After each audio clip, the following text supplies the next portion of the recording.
Hello नमस्कार दोस्तों, Shri Ram nursing academy के यूट्यूब चैनल में आपका स्वागत है। तो आज अपन बहुत मोस्ट इम्पोर्टेंट क्लास लेके आए हैं जो सभी के लिए हेल्पफुल रहेगी। जो नर्सिंग कर रहे हैं उनके लिए भी, जो नर्सिंग कर चुके हैं उनके लिए भी, और जो नर्सिंग ऑफिसर की तैयारी कर रहे हैं गवर्नमेंट जॉब की, उनके लिए भी ये क्लास बहुत इम्पोर्टेंट है। तो ये क्लास बेसिक से स्टार्ट कर रहे हैं अपन। बेसिक से मतलब ये टर्मिनोलॉजी है ना, किस शब्द का क्या मतलब होता है उनके बारे में अपन बताएंगे, क्योंकि टर्मिनोलॉजी हर एग्जाम में 5 से 10 टर्मिनोलॉजी आती ही आती हैं। इस क्लास को स्टार्ट करने से पहले आपसे एक गुजारिश है कि हमारे YouTube चैनल को लाइक, शेयर एंड सब्सक्राइब करें और दोस्तों में शेयर करें। ठीक है, सब्सक्राइब तो अभी तुरंत ही कर लें, जिससे आपको आने वाली क्लास का अपडेट मिल सके। और हाँ, क्लास को पूरा जरूर देखना। चलते हैं अपने क्लास की ओर। मोटिवेशन के साथ स्टार्ट करते हैं। किस्मत सिर्फ मेहनत से बदलती है, बैठकर सोचते रहने से नहीं। अगर आपको किस्मत को बदलना है तो आपको मेहनत करनी पड़ेगी, क्योंकि बैठकर सोचते रहने से किस्मत नहीं बदलती। इसलिए दोस्तों, तैयारी में लग जाएं। जो नहीं कर रहे हैं वो तैयारी में लग जाएं, जो कर रहे हैं वो और हार्ड तैयारी करते रहें, क्योंकि ग्रुप 5 का जो एग्ज़ाम है 18 तारीख से स्टार्ट हो रहे हैं। ठीक है, चलिए अपने मोस्ट इम्पोर्टेंट क्लास की ओर। मोस्ट इम्पोर्टेंट टर्मिनोलॉजी है, मेडिकल सर्जिकल नर्सिंग की टर्मिनोलॉजी है। ठीक है, पहली टर्मिनोलॉजी क्या करेंगे? Inflammation of the tongue is known as, मतलब जीभ में इन्फेक्शन, इन्फ्लामेशन होना क्या कहलाता है? उसको बोलते हैं glossitis. Inflammation of the tongue is known as a glossitis. ठीक है, और गम का इन्फ्लामेशन हो जाना, गम्स का इन्फ्लामेशन होता, गम्स का इन्फ्लामेशन होता जिंजीवाइटिस, जिंजीवाइटिस।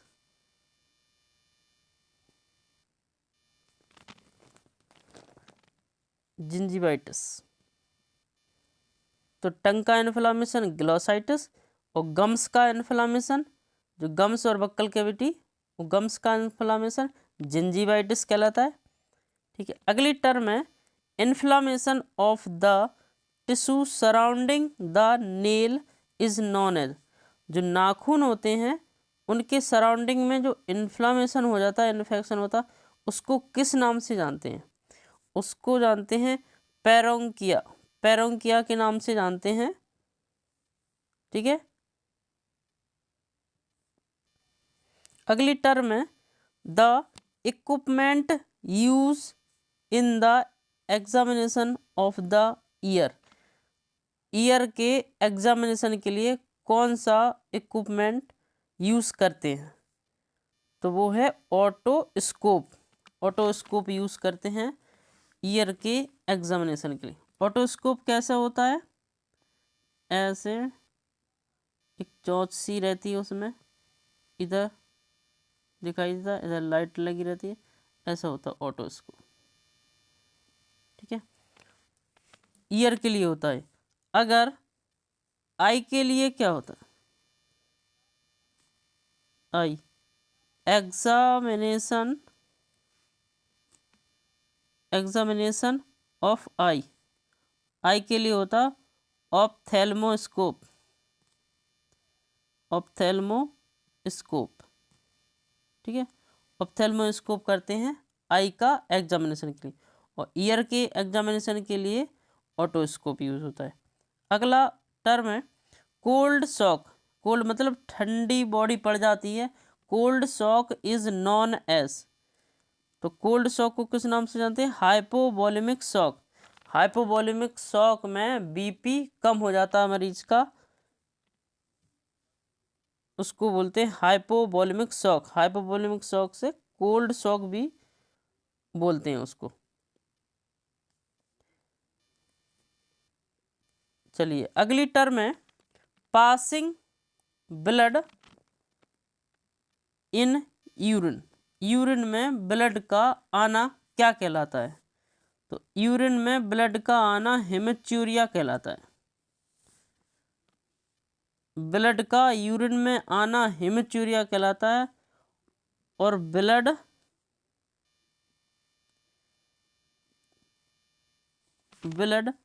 इन स्टूल, स्टूल में ब्लड का आना हेमेटोचीजिया कहलाता है।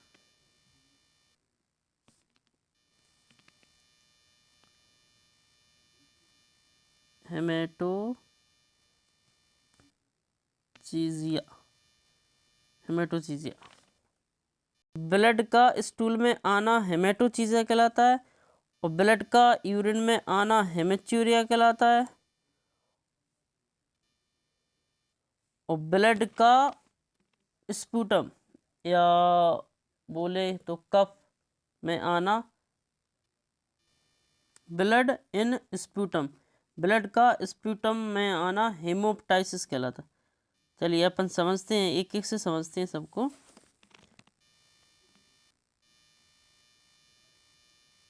ब्लड इन यूरिन, यूरिन में आना क्या कहलाता है? तो ये हेमेच्यूरिया।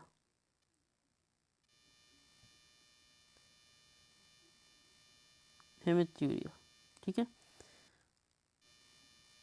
ब्लड इन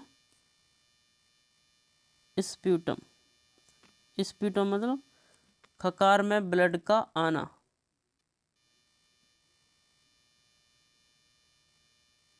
हेमोप्टाइसिस कहलाता है। हेमोप्टाइसिस, ठीक है। अगला है ब्लड इन स्टूल, स्टूल में ब्लड का आना क्या कहलाता है? इसमें दो हैं, एक तो ओल्ड ब्लड आना, ठीक है। ओल्ड ब्लड कहाँ से आएगा?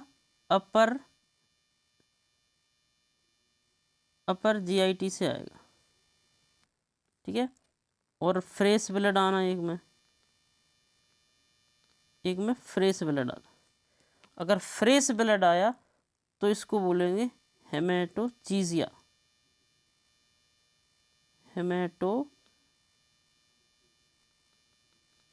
हेमेटोचीजिया, ठीक है। अगर ओल्ड ब्लड आया, ओल्ड को बोलेंगे अपन मेलेना, मेलेना, ठीक है। अगला है ब्लड इन वोमिटिंग,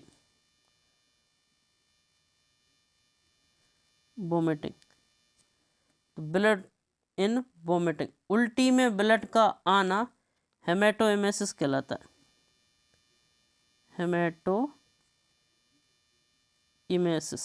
हेमेटोएमेसिस, ठीक है।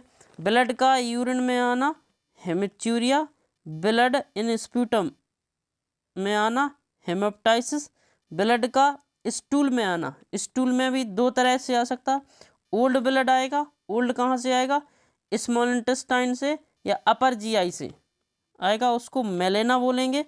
और अगर फ्रेश ब्लड आया, लार्ज इंटेस्टाइन से आया, उसको हेमेटोचीजिया बोलेंगे। और ब्लड इन वोमिटिंग, वोमिटिंग में ब्लड का आना हेमेटोएमेसिस कहलाता है, ठीक है दोस्तों। चलिए अपने क्वेश्चन की ओर चलते हैं। कहाँ थे? Passing blood in urine hematuria. अगली टर्म है अगली टर्म है सफिक्स एक्टोमी। अगर सफिक्स में एक्टोमी लग जाए तो उसको किस नाम से जानते हैं? मीन्स एक्टोमी लग जाए तो उसका मीन्स क्या होता है? तो अगर एक्टोमी लग गया तो removal of any body part. अगर एक्टोमी लग गया तो removal of any body part. और ओटोमी लग गया तो समझते हैं अपन एक्टोमी और ओटोमी को। Ectomy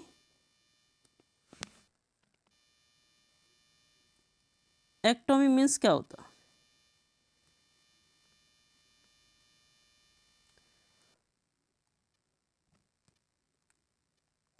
removal of any body part. Removal of any body part. जैसे एग्जाम्पल अपेंडेक्टोमी। अपेंडेक्टोमी अपेंडेक्टोमी मतलब अपेंडिक्स को हटा देना, अपेंडेक्टोमी कहलाता है। ठीक है। प्रोस्टेक्टोमी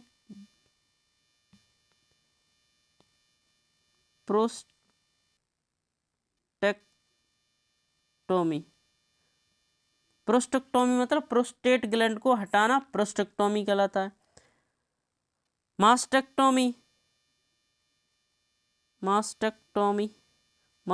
मतलब ब्रेस्ट को हटाना, मास्टेक्टोमी कहलाता है।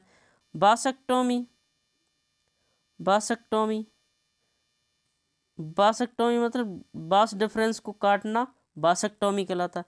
अगर एक्टोमी लग गया तो removal of any body part. Appendectomy मतलब अपेंडिक्स को हटा दिया, प्रोस्टेक्टोमी मतलब प्रोस्टेट को हटाना, मैसेक्टोमी मतलब ब्रेस्ट को हटाना, बासेक्टोमी मतलब बास डिफरेंस को काट कर अलग कर देना, बासेक्टोमी। ये एक्टोमी है। ओटोमी क्या है? एक आता ओटोमी होता है जो चीरा लगाते हैं ना, इंसीजन इन द बॉडी में कोई सा भी इंसीजन लगाना, ओटोमी कहलाता। एग्जाम्पल है, जैसे ओटोमी का एग्जाम्पल है जैसे एब्डोमेन में चीरा लगाना, गैस्ट्रोटोमी।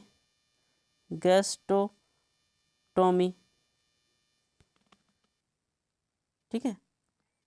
ये एक्टोमी और ओटोमी में डिफरेंस था। चलिए अपने क्वेश्चन पे चलते हैं। क्वेश्चन ए था। ठीक है, समझ में आया ना एक्टोमी का। अगली टर्म है water is mostly absorb from the digestive tract in the small. मतलब जो मोस्टली ऑब्जर्व होता है वाटर का वो कहाँ पर होता है? तो ये होता है स्मॉल इंटेस्टाइन में। ये जीआईटी है, ये स्टोमक है। ठीक है, ये स्मॉल इंटेस्टाइन है, ये स्मॉल इंटेस्टाइन, ये लार्ज इंटेस्टाइन।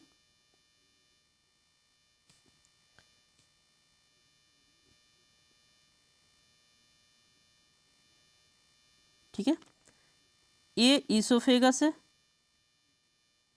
ये स्टोमक है। ठीक है, ये पाइलोरिक इंस्पेक्टर है, ये पाइलोरिक इंस्पेक्टर। ठीक है, ये है स्मॉल इंटेस्टाइन,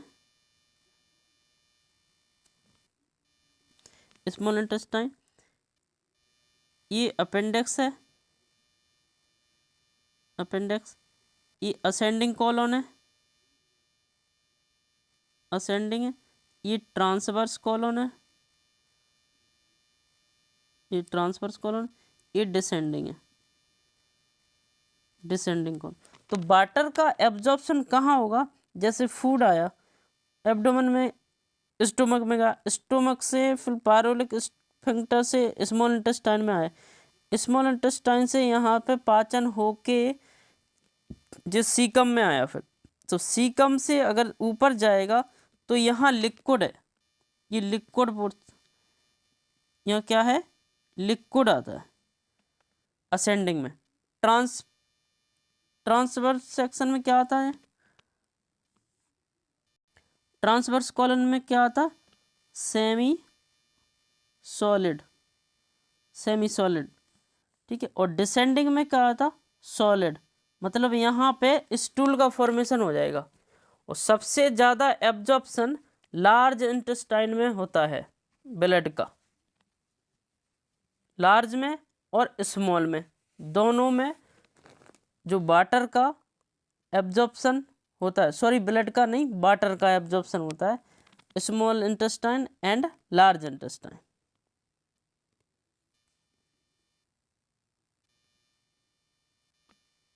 चलिए अपने क्वेश्चन कहाँ पे थे, ये था। अगली टर्म है the fibrous tissue connecting bone is known as. जो फाइब्रस कनेक्टिव टिश्यू होते हैं, बोन को बोन से जोड़ना, बोन टू बोन, बोन को बोन से जोड़ना क्या कहलाता है, लिगामेंट। और बोन को मसल से जोड़ना, बोन टू मसल, बोन को मसल से जोड़ना कहलाता है टेंडन, टेंडन कहलाता है। बोन को बोन से जोड़ना लिगामेंट कहलाता है, और बोन को बोन से जोड़ना टेंडन कहलाता है। अगली टर्म है powerhouse of the cell.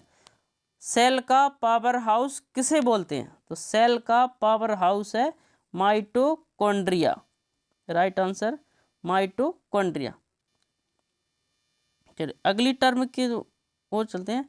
अगली टर्म है vision regulating centre is located. जो विजन, जो देखने का काम करता है, वो रेगुलेटर सेंटर कहाँ पर होता है, तो रेगुलेटिंग सेंटर सेरिब्रम में होता है विजन के लिए। अगली टर्म है which is the largest bone in human body. Human body की लार्जेस्ट बोन कौन सी है, लार्जेस्ट तो है फीमर, और स्मॉलेस्ट कौन सी है, स्मॉलेस्ट स्टेपीस, स्मॉलेस्ट कौन सी है, स्टेपीस, और लार्जेस्ट कौन सी है, फीमर। अगली टर्म है which is the largest organ in the human body. Largest organ, printed mistake हुई, लार्जेस्ट ऑर्गन तो है स्किन, लार्जेस्ट ऑर्गन है स्किन। अगर यहीं पे होता कि लार्जेस्ट,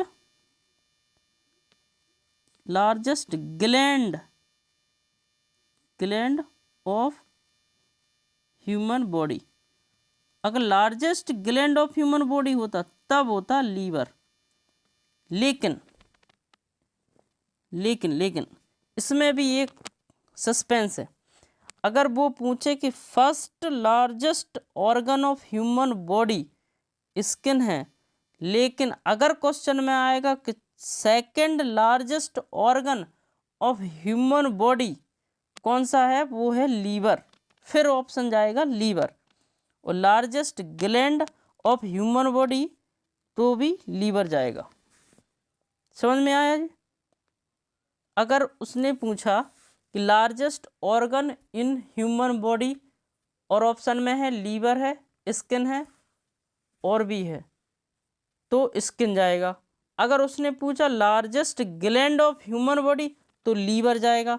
अगर उसने पूछा secondary largest organ of human body, तो फिर लीवर जाएगा। अगली टर्म है बैड ऑर्डर। गंदी जो बदबू आती है, bad order from mouth is called.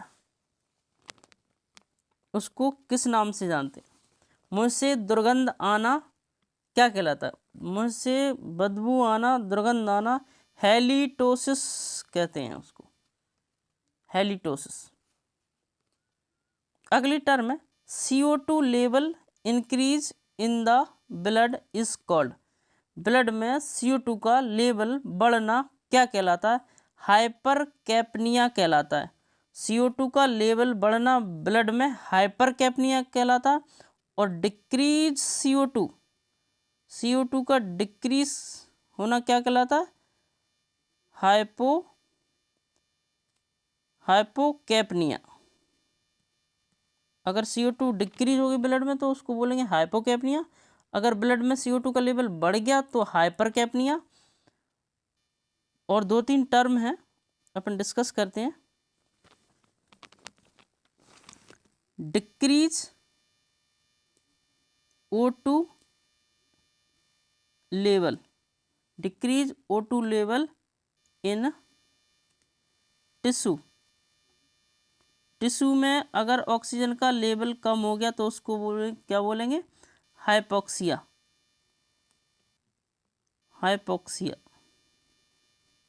ठीक है। Decrease O2 level in blood, blood में अगर ऑक्सीजन का लेवल कम हो गया तो उसको क्या बोलेंगे? हाइपोक्सीमिया मतलब ब्लड में ऑक्सीजन का लेवल कम होना हाइपोक्सीमिया, और टिश्यू में ऑक्सीजन का लेवल कम होना हाइपोक्सिया। ठीक है, समझ में आ गई टर्म। चलिए अगले क्वेश्चन पे चलते। कहाँ थे अपन? यहाँ थे। CO2 लेवल इंक्रीज होना हाइपरकैप्निया, CO2 का लेवल कम होना हाइपोकैप्निया। अगली टर्म है व्हाट इज हीमोप्टाइसिस। अभी बताया था पिछले क्वेश्चन में। हीमोप्टाइसिस मतलब ब्लड इन स्प्यूटम, स्प्यूटम में ब्लड का आना हीमोप्टाइसिस कहलाता है। ठीक है। अगला टर्म है डिफिकल्टी इन swallowing है।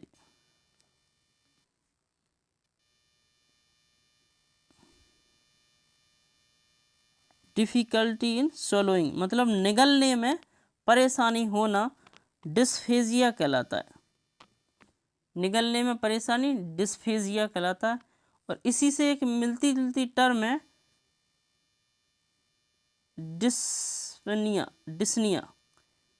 डिस्निया मतलब डिफिकल्ट इन ब्रीथिंग या शॉर्टनेस ऑफ ब्रीथ।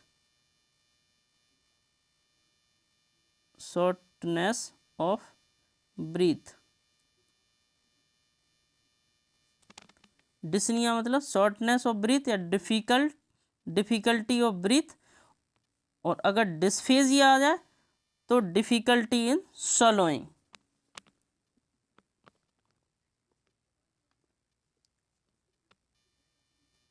अगली टर्म है presence of blood in urine is called. ये रिपीट क्वेश्चन हो गया। हेमिच्यूरिया कहलाता है। ब्लड का यूरिन में आना hematuria. Rice water stool seen in which disease.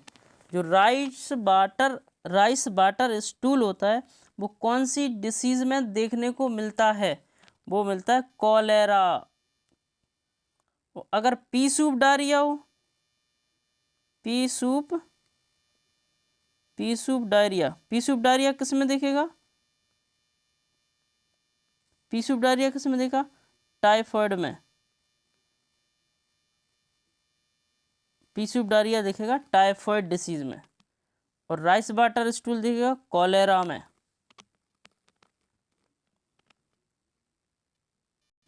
और जेली लाइक स्टूल देखेगा इनटू ससेप्शन में। आगे पढ़ेंगे अपन। अगली टर्म है इंट्राओक्युलर pressure is measured by which instrument. कौन से इंस्ट्रूमेंट से इंट्राओक्युलर प्रेशर को मेजर करते हैं? वो करते हैं टोनोमीटर से करते हैं। इसका नॉर्मल लेवल कितने का होता है? इंट्राओक्युलर का नॉर्मल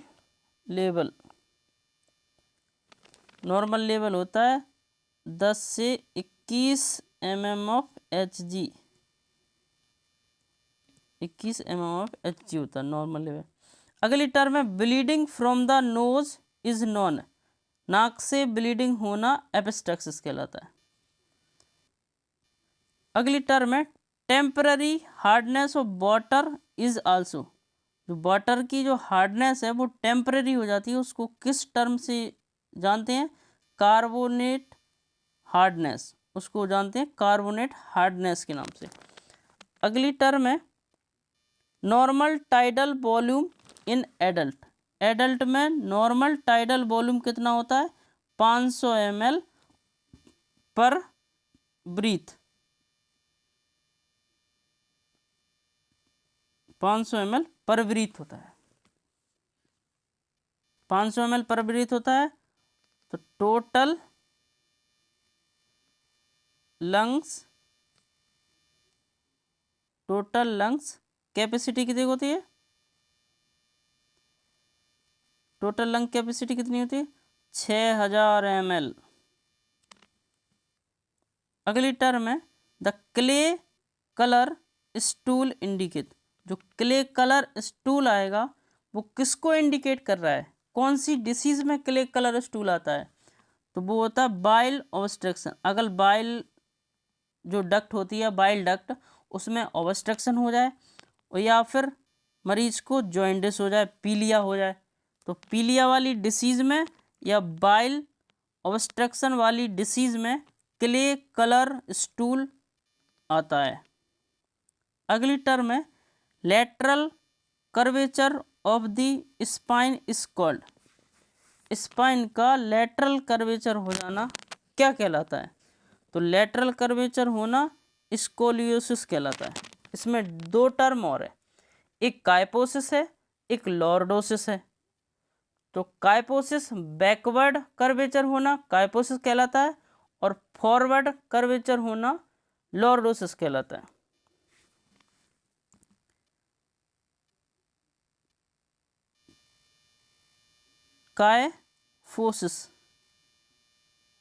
काइपोसिस मीन्स क्या होता है? Backward curvature.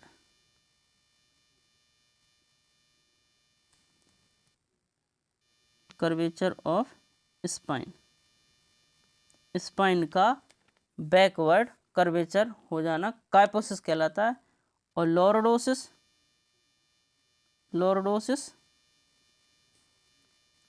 Forward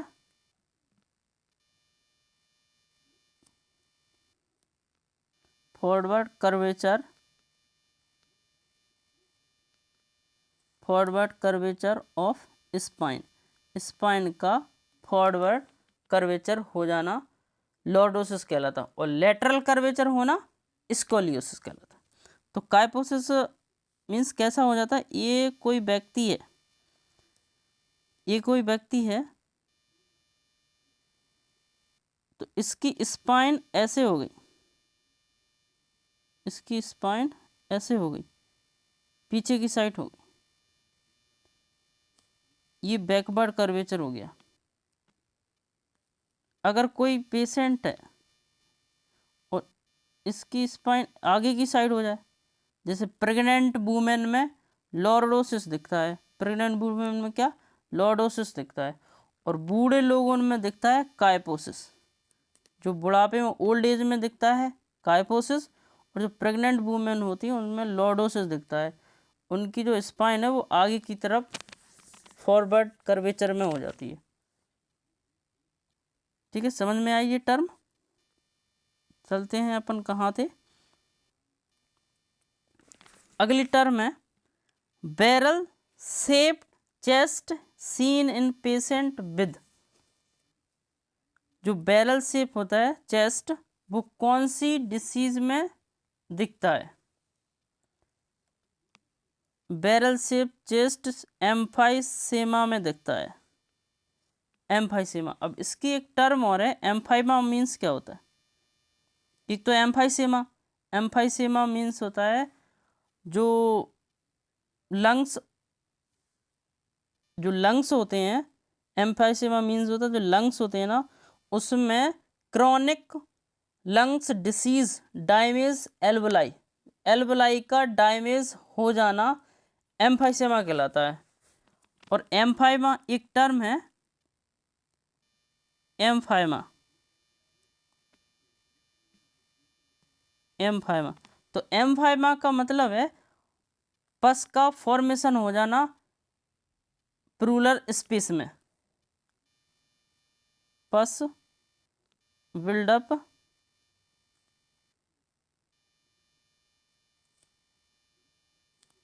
in pleural space, pleural space between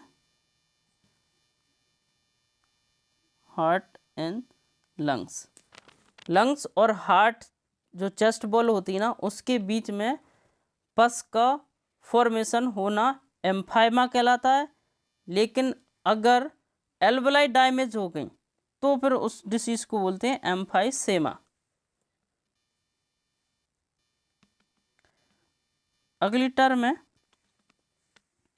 T tube drainage is use. T tube जो ड्रेनेज है वो किस में यूज करते हैं अपन? तो टी ट्यूब ड्रेनेज कॉलीसिस्टेक्टोमी वाले मरीज में यूज करते हैं।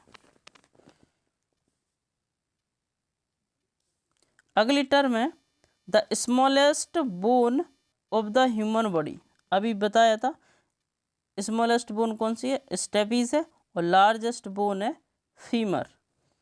अगली टर्म है which of the following is known as backbone of community health. जो कम्युनिटी होती है ना, उसकी बैकबोन किसको जानते हैं?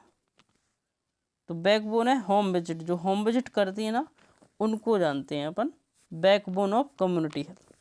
अगली टर्म है position of CBP line. So CBP line की कौन सी पोजीशन होती है? तो वो होती है just inferior, inferior, just inferior to the superior vena cava. अगली टर्म है नॉर्मल सीबीपी लेवल कितना होता है? नॉर्मल सीबीपी होता है 2 से 6 mm ऑफ Hg। अगली टर्म है inflammation of the tongue is known as, ये रिपीट हो गया क्वेश्चन, ग्लोसाइटिस कहलाता है। और गम का इन्फ्लामेशन जिंजीवाइटिस कहलाता है। ठीक है दोस्तों, आज की क्लास यहीं पे समाप्त होती है। कल मिलते हैं एक नई क्लास के साथ, नई टर्मिनोलॉजी के साथ। तो अगर आई होप कि आपको क्लास अच्छी लगी हो, अगर आपको क्लास अच्छी लगी हो तो क्लास को लाइक, शेयर एंड सब्सक्राइब करें और बेल आइकन जरूर दबाएं, जिससे आने वाली क्लास का नोटिफिकेशन आपको मिल सके। मिलते हैं अगली क्लास न्यू टर्मिनोलॉजी के साथ। जब तक के लिए धन्यवाद।